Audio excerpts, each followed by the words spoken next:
Iniego Pascual, ihahanda ang sarili sa kasawian sa relasyon ni Piolo Pascual at Casey Concepcion? Totoo na nga ba ito? Well, ito na nga ba ang sinasabi ng mga bashers na talagang si Piolo at Casey ay hindi para sa isa't isa. Kaya gano'n na lang ang pangangamba ni Iniego Pascual. Dahil nga naman, ramdam ng aktor na tila ba wala ng pag-asa pa sa pagmamahalan at pagbabalikan ni Piolo Pascual at Casey Concepcion. Sa totoo lang ay sobrang nalulumbay ang puso ni Iniego Pascual dahil nga naman hindi niya ito kayang tanggapin. Hindi niya ito kayang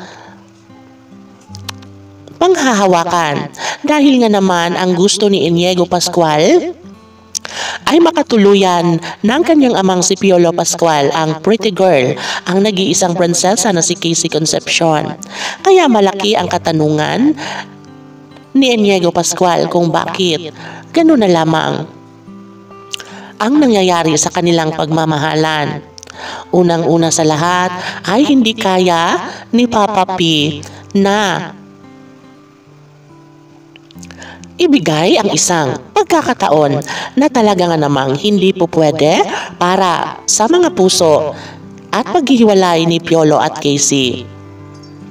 Para kay Iniego Pascual ay hindi sa kanya katanggap-tanggap, maging ang kanilang mga tagahanga ay aminadong ayaw nilang masaktan ng todo ang puso ng kanilang mga iniidolo na si Papa P at Christina.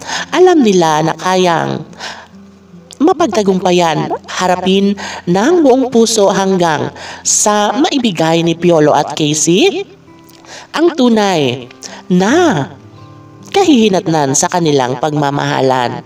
Sabi nga ni Iniego Pascual na kahit ano pa man ang mangyayari, ay patuloy pa rin siyang umaasa at ibibigay ang pag-asang mananatili lamang si Christina sa buhay ng amang si Piolo Pascual. Sana nga ay sila na lang ang magkakatuluyan. Sana nga ay maisakatuparan ang kanilang mga pangako dahil for sure ay marami ang matutuwa. Magbubunyi ang mga Pilipino saan mang sulok ng mundo, lalo na kapag tuluyan na nga na magkakatuluyan si Papa P at Christina. Siyempre, mapapangiti at mapapahalakhak na lang si Iniego Pascual, sapagkat ito lamang ang paraan para lumigaya si Papa P at Christina. Kasi PG Fanatics laban!